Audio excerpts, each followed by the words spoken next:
ऐसा होगा कि एक एक पुरुष के साथ 8-8, 9-9, 10-10 स्त्रियों का विवाह होगा।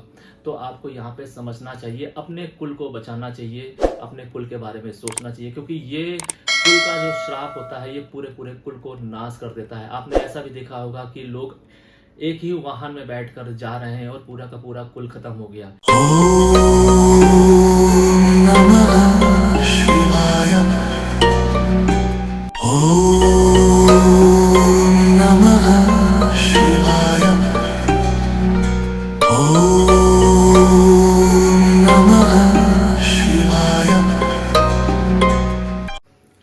कई बार आपने सुना होगा कि लोग कहते हैं कि हमने पूजा भी बहुत की, दान किए, अनुष्ठान किए, धर्म किया, लेकिन फिर भी उनके जीवन में समस्याएं ज्यों की त्यों हैं। यानी कि जितनी ज़्यादा पूजा पाठ में आप इंडल्ज होते जा रहे हैं, समस्याएं बढ़ती जा रही हैं, घट नहीं रही हैं, और जो समस्याएं आपके जीवन में है वो तो है ही, या फिर ये जो मैं आपको बात बोल रहा हूँ ये आपने खुद एक्सपीरियंस किया हो। दोनों ही सूरतों में अगर आपके जीवन में ये चल रहा है और अगर आपने इसको समझा या किसी से कंसल्ट किया तो सीधा सा जवाब आता है कि आपके जीवन में पितृदोष है। आज मैं आपको बताऊंगा कि ये सिर्फ पितृदोष समझना एक बेवकूफ़ी हो सकती है। हो सकता है कि ये पितृदोष ना होकर वो वंश श्राप हो। वंश श्राप जब हमारे जीवन में आता है तो हमारे कुल के कुल तबाह हो जाते हैं। आज मैं आपको इस वीडियो के माध्यम से बताऊंगा कि पितृदोष क्या है, वो वंश श्राप क्या है और इसको कैसे आप दूर कर सकते हैं, समझ सकते हैं। ध्यान रखिए कि वंश श्राप जो होता है वो पितृदोष का एडवांस वर्जन होता है, लेकिन ये बहुत ज़्यादा खराब होता है, जिसके होने मात्र से आपको ये समझ में नहीं आएगा कि आपके जीवन में, आपके परिवार में घटित क्या हो रहा है। आप गोल गोल घूमते रहेंगे, ये मंदिर से उस मंदिर, ये स्थान से उस स्थान, ये नग से वो नग, लेकिन आपके जीवन में हार्मनी नहीं आएगी। लेकिन आज आपको समझ में आएगा, जो भी मैं आपको पैटर्न बताऊंगा, संकेत बताऊंगा, उसको अगर आप समझेंगे तो आपको समझ में आ जाएगा कि आपके जीवन में पितृदोष है या वंश श्राप है। अब यहाँ पर आपको कंफ्यूज होने की आवश्यकता नहीं है। कभी कभी हमें लगता है कि हमने कुछ ऐसा नहीं किया या और हमारे पिता ने भी कुछ ऐसा नहीं किया, फिर हमारे ऊपर ये वंश श्राप कहाँ से आया। ये वंश श्राप हो सकता है आपके दादा परदादा या उससे पहले से आ रहा हो, क्योंकि जब ये आपके जीवन में धीरे धीरे करके बढ़ेगा तो ये आपके पूरे कुल को ढांक लेगा, छाप लेगा और आपके पूरे कुल को तबाह कर देगा। जब भी ऐसा हो तो अब आपको इसका रियलाइजेशन होना चाहिए, और जब आपको रियलाइजेशन हो इसकी तुरंत रेमेडी करनी चाहिए, इसको तुरंत न्यूट्रल करना चाहिए, क्योंकि जब तक आप इसे न्यूट्रल नहीं करेंगे, ये जितना जितना ज़्यादा समय आप इसको देंगे उतना ही ये बढ़ता जाएगा।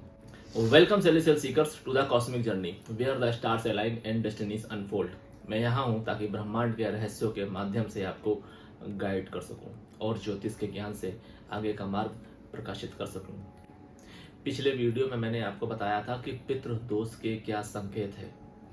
जैसे अगर आपका नवम भाव पीड़ित है, यानी कि 9th हाउस में आपके राहु केतु या शनि बैठे हुए हैं, भले ही शनि यहाँ पर स्वराशि का ही क्यों ना हो, जैसे ही 9th हाउस पीड़ित होगा वैसे ही यहाँ पर पितृदोष डेवलप हो जाएगा।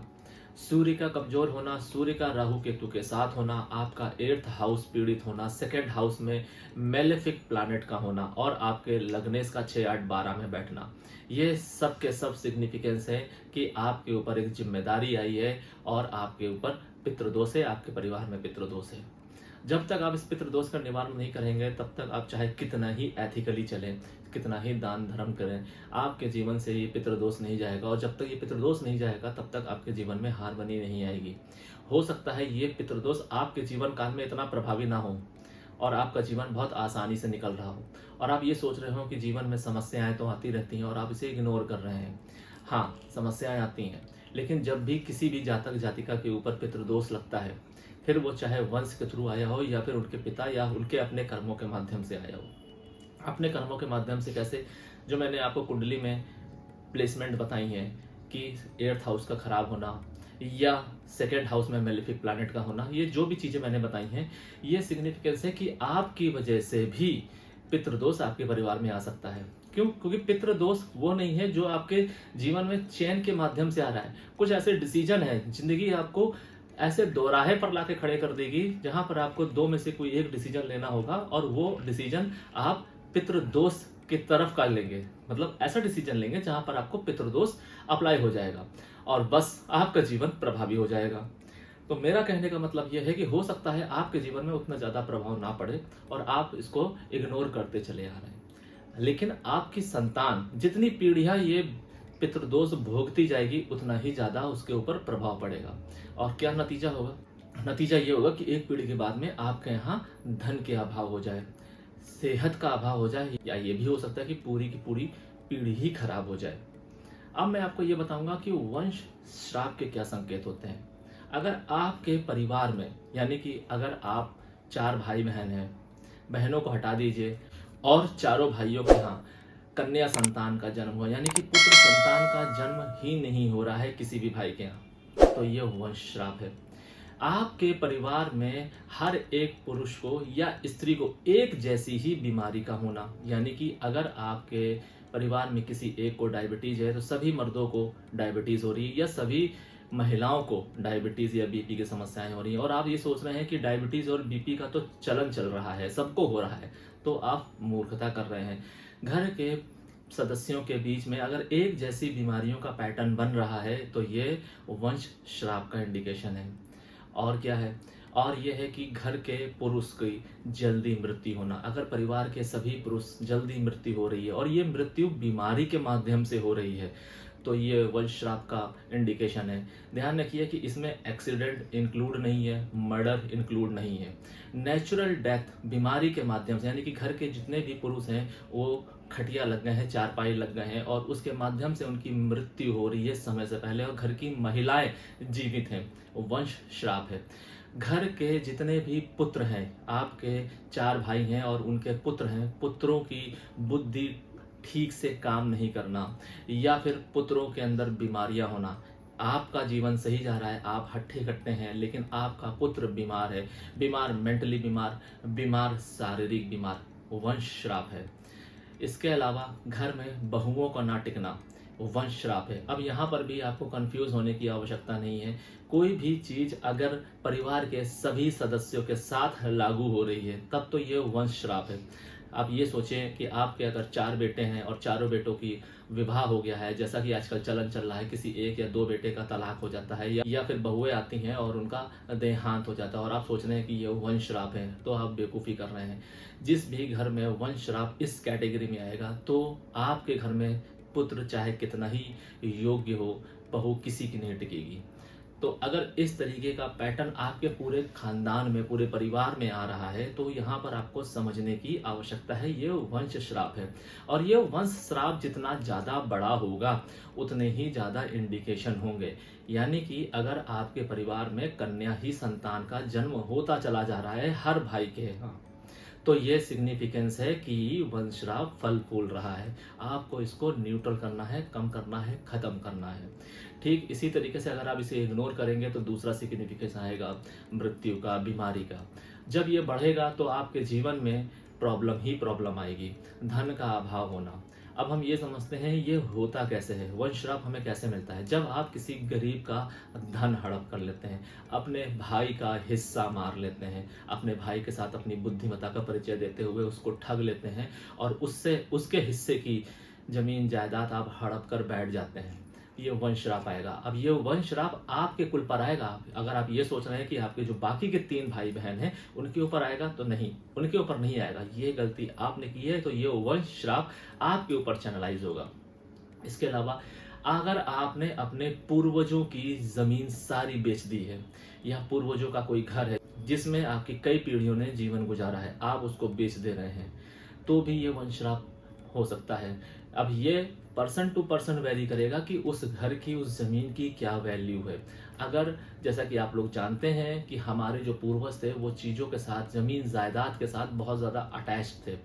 आपने अगर उसको गलत तरीके से यूज़ किया, गलत तरीके से उसको सेल आउट किया, तो आपके जीवन में वंश श्राप आएगा। वंश श्राप का अगर आपको एक लाइन में समझना है तो आप ऐसे समझिए कि आपके पूर्वजों के द्वारा बनाई गई कोई भी चीज़, चाहे वो संपदा हो या फिर नाम हो, अगर आप उसे बढ़ाएंगे तो वंश श्राप नहीं आएगा। लेकिन अगर आप उसे घटाएंगे, बहुत गलत तरीके से घटाएंगे, सर्कमस्टांसेस को इग्नोर करके, तब ये वंश श्राप आपके ऊपर आएगा। हमें जो भी वंश मिलता है, कुल मिलता है, उसके ऊपर हमारी कुछ मॉरल रिस्पॉन्सिबिलिटीज होती हैं, जिसे आज के समय में हम वसीभूत किसमें, भोग विलास में वसीभूत होकर हम इग्नोर करने लगे हैं और अपना भला ही सोचने लगे हैं। तो ये एक बहुत बड़ा सिग्निफिकेंस है वंश श्राप का। इसीलिए आज के समय में सबसे ज्यादा डाइवोर्सेस हो रहे हैं। इसीलिए आज के समय में ऐसे बहुत सारे कुल हैं जहां पर पुत्रों ने जन्म लेना बंद कर दिया है। आपको अभी से इस चीज को समझना होगा, नहीं तो आने वाले समय में विवाह का जो चलन है ये खत्म हो जाएगा। पुत्रों का जो जन्म है बहुत हद तक कम हो जाएगा। ऐसा होगा कि एक एक पुरुष के साथ 8-8, 9-9, 10-10 स्त्रियों का विवाह होगा। तो आपको यहाँ पे समझना चाहिए, अपने कुल को बचाना चाहिए, अपने कुल के बारे में सोचना चाहिए, क्योंकि ये कुल का जो श्राप होता है ये पूरे पूरे कुल को नाश कर देता है। आपने ऐसा भी देखा होगा कि लोग एक ही वाहन में बैठकर जा रहे हैं और पूरा का पूरा कुल खत्म हो गया। ये कोई सर्कमस्टांसेस नहीं है, ये कुल का वंश का श्राप है। वरना ऐसा नहीं है कि अगर एक वाहन में या एक प्लेन में या एक ट्रेन में पूरा परिवार जा रहा है तो सबका ही भाग्य खराब होगा। नहीं, ये वंश का श्राप ही होता है जो आपके भाग्य को छीन लेता है। ये वंश का श्राप ही होता है जो आपसे आपकी उम्र छीन लेता है। ये वंश का श्राप ही होता है जो आपसे आपके सुखों को छीन लेता है। आपको अपने वंश के श्राप को एनालाइज करना चाहिए। आप देखिए कि किस पीढ़ी के बाद से आपके जीवन में डिक्लाइन आया है, आपकी ग्रोथ रुकी है या आपका नेम फेम रुका है। बस उसी पीढ़ी को जब आप एनालाइज करेंगे, अगर आपको सही तरीका पता है कि वो वंश श्राप आपको किस माध्यम से मिला है, तो आप उसको न्यूट्रलाइज कर सकते हैं। किसी महिला का अपमान करने से, महिला का अपमान बाहर वाली नहीं, आपके अपने कुल की महिला का अगर आपने अपमान किया है तो भी आपके जीवन में वंश श्राप आएगा। और ये वंश श्राप बहुत बड़ा होता है। इसमें ये जरूरी नहीं है कि वो महिला आपको या आपके परिवार को श्राप दे ही तभी वो वंश श्राप आएगा। नहीं, आपके द्वारा किया गया वो एक कृत्य ही आपके ऊपर, आपके जीवन में, आपके वंश के ऊपर वंश श्राप डाल देगा। क्यों? क्योंकि हमारे वंश को हमारे कुल देवी देवता लीड करते हैं, हमारे पूर्वज लीड करते हैं, और जो कि अपने जीवन में बहुत ही ज़्यादा न्यूट्रल बिहेव करते हैं। उनके कुछ नियम, कायदे, कानून होते हैं जिसको आपको मानना चाहिए। आज की मॉडर्न एक्टिविटीज़ के चलते हम इसे इग्नोर करते जा रहे हैं, जिसे आपको समझना चाहिए। अब मैं आपको बताता हूँ ऐसी वो कौन सी रेमेडीज हैं जिसे करके आप पितृदोष और वंश श्राप को कम कर सकते हैं। आपको हर शनिवार को पीपल के पेड़ के नीचे सरसों के तेल का दिया जलाना चाहिए और ओम पितृभ्यो नमः मंत्र का जाप करना चाहिए कम से कम 11 बार। ऐसा आपको लगातार 43 शनिवार करना है। अगर आप ऐसा करेंगे तो आपके घर में पितृदोष होगा या शनि से रिलेटेड कोई दोष होगा तो आपके जीवन में उसमें शांति आएगी। ध्यान रखिए कि आपके जीवन में अगर शनि से रिलेटेड भी कोई बहुत बड़ा दोष होता है तो ये भी सिग्निफिकेंस है पितृ दोष का, क्योंकि जब तक आपकी कुंडली में पितृ दोष नहीं होगा तब तक आपके जीवन में राहु दोष नहीं आएगा और शनि दोष नहीं आएगा। क्यों? क्योंकि ये पितृ ही होते हैं जो शनि और राहु के माध्यम से आपके जीवन में एंटर करते हैं और आपके जीवन को बर्बाद करते हैं। जैसे शनि अपनी दशा अंतरदशा में एक्टिवेट होता है, वैसे ही राहु आपके जीवन में प्रतिदिन एक्टिवेट होता है राहु काल के माध्यम से। यानी कि अगर आप ये सोच रहे हैं कि आपकी राहु की दशा अंतरदशा नहीं चल रही है, प्रत्यंतर और सूक्ष्म दशा नहीं चल रही है और आप सेफ हैं, नहीं, 24 घंटे में एक समय ऐसा आता है जब राहु काल एक्टिवेट होता है, वो सभी के लिए होता है। और वही एक राहु काल हो सकता है आपकी मृत्यु का कारण बन जाए, आपकी बीमारी का कारण बन जाए, आपके लॉस का कारण बन जाए, अगर पितृदोष बहुत ज्यादा हाइपर एक्टिव है तो। इसीलिए आप कभी भी ये सोच के मूर्खता मत कीजिए कि पितृदोष है तो राहु आपको छोड़ देगा या शनि छोड़ देगा। भले शनि और राहु की प्लेसमेंट चाहे कितनी ही अच्छी क्यों ना हो। आप देखिए ऐसे बहुत सारे जातक हैं जिनकी कुंडली में 11th हाउस यानी कि लाभ भाव में राहु बैठा है, और ज्योतिष कहता है लाभ भाव में बैठा राहु आदमी को रोड़पति से करोड़पति बना देता है, लेकिन उनके जीवन में तो ऐसा कुछ हुआ ही नहीं। देखिए झांक कर पितृदोष है कि नहीं है। पितृदोष का निवारण नहीं करेंगे, कोई भी कुंडली का बड़े से बड़ा योग आपको नहीं फलेगा। स्वयं ब्रह्मा भी अगर आपके जीवन में प्रकट हो जाए और वो आपको तीनों लोक का धन दे दें तो भी आप उसका भोग नहीं कर पाएंगे। वो जैसे आएगा वैसा ही चला जाएगा। तो इसका आपको निवारण सर्वोपरि करना चाहिए। दूसरा उपाय क्या है? दूसरा उपाय यह है कि आपको शनिवार वाले दिन संध्या काल के बाद में काली चींटियों को खाना खिलाना चाहिए, यानी कि पंजीरी खिलानी चाहिए। देसी घी में आटे को आप भूनिए, उसमें थोड़ी सी चीनी मिलाइए और काली चींटियों को खिलाइए। ध्यान रखिएगा कभी भी भूरी चींटियों को मत खिलाइए, क्योंकि अगर ऐसा होगा तो ये आपके जीवन में पितृदोष को और बढ़ाएगा और जो बुरे दोष हैं, नेगेटिविटी है, उनको एक्टिवेट कर देगा। जो भी मैंने आपको सिग्निफिकेंस बताए हैं, इन सिग्निफिकेंस को आप समझिए, क्योंकि ये इंडिकेशन है। पितृदोष जब भी जिस भी जातक जातिका की कुंडली में एक्टिवेट होगा, वो आपको समय समय पर चेताएगा कि संभलो, लॉस के माध्यम से, डिले के माध्यम से, बीमारी के माध्यम से। लेकिन अगर आप नहीं चेतेंगे तो ये लॉस आपके जीवन का परमानेंट लॉस हो जाएगा। ये बीमारी आपको परमानेंट चारपाई दे सकती है, मृत्यु तक दे सकती है। लेकिन वंश श्राप एक ऐसी चीज है जो आपके जीवन में सडन आएगा, आपको संभलने का मौका नहीं देगा। यानी कि अचानक से आपके घर में अचानक से किसी व्यक्ति को अच्छा खासा चल रहा है, उसको फालिस अटैक आ जाएगा और वो चारपाई लग जाएगा, या फिर अचानक से उसको हार्ट अटैक आया और उसका जय श्री राम हो गया, या फिर उसका जीवन अच्छे से जा रहा है, सब कुछ बहुत बहुत अच्छे से जा रहा है, घर में अचानक से चोरी हुई, वो करोड़पति से रोड़पति हो गया। ऐसे चीजें हो गई ऑल ऑफ द सडन, और आपसे कोई बुद्धिजीवी एस्ट्रोलॉजर ये बोल दे कि ये राहु की वजह से हुआ है, तो आप मूर्ख हैं और वो एस्ट्रोलॉजर भी मूर्ख है। आपको ये समझना होगा कि आपके जीवन में पितृदोष है कि नहीं। सबसे पहले तो आप ये देखिए कि आपकी कुंडली में पितृदोष है या नहीं है। नवम भाव देखिए, पीड़ित है कि नहीं है। नवम भाव का लॉर्ड पीड़ित है कि नहीं है। 8th हाउस खराब है कि नहीं है। 2nd हाउस में मेलिफिक है कि नहीं है। सूर्य कमजोर है कि नहीं है, या फिर सूर्य के साथ शनि राहु केतु तो नहीं है। शनि एक हद तक पॉजिटिव रिजल्ट देता है, लेकिन पितृदोष का सिग्निफिकेंस ये भी देता ही है, क्योंकि सूर्य और शनि की जो युति होती है वो कुछ जगह पर फायदा भी देती है, लेकिन इसका मतलब ये नहीं है कि ये पितृदोष नहीं देगी। अब मैं आपको ये बताता हूं कि वंश श्राप को किस तरीके से आप न्यूट्रलाइज कर सकते हैं। आप अमावस्या वाले दिन एक मिट्टी का घड़ा लीजिए और उसको काले तिल, जौ और शहद, देसी घी से भर लीजिए। मतलब उस पूरे घड़े को आप काले तिल, जौ, देसी घी और शहद से भर लीजिए और उसे पीपल के पेड़ के नीचे जाकर गाड़ दीजिए। इतना बड़ा गड्ढा कीजिए कि वो घड़ा आराम से पीपल के पेड़ के नीचे समा जाए और उसके ऊपर मिट्टी डाल दीजिए। ऐसा आपको कम से कम 13 अमावस्या करनी है। मेरा ये 100% दावा है कि 13 अमावस्या करते मात्र से ही आपके घर में बड़े से बड़ा वंश श्राप खत्म हो जाएगा। फिर ये वंश श्राप आपके परिवार में कहीं से भी आया हो, आपके पिता के माध्यम से आया हो, दादा परदादा के माध्यम से आया हो, कितना ही पुराना क्यों ना हो, ये वंश श्राप चला जाएगा। और 13 अमावस्या करने में कितना समय लगेगा? 13 महीने। हर महीने एक अमावस्या आती है। 13 महीने की ये जो तपस्या है, अगर आप कर लेंगे तो अपने परिवार, अपने कुल को मुक्त कर देंगे।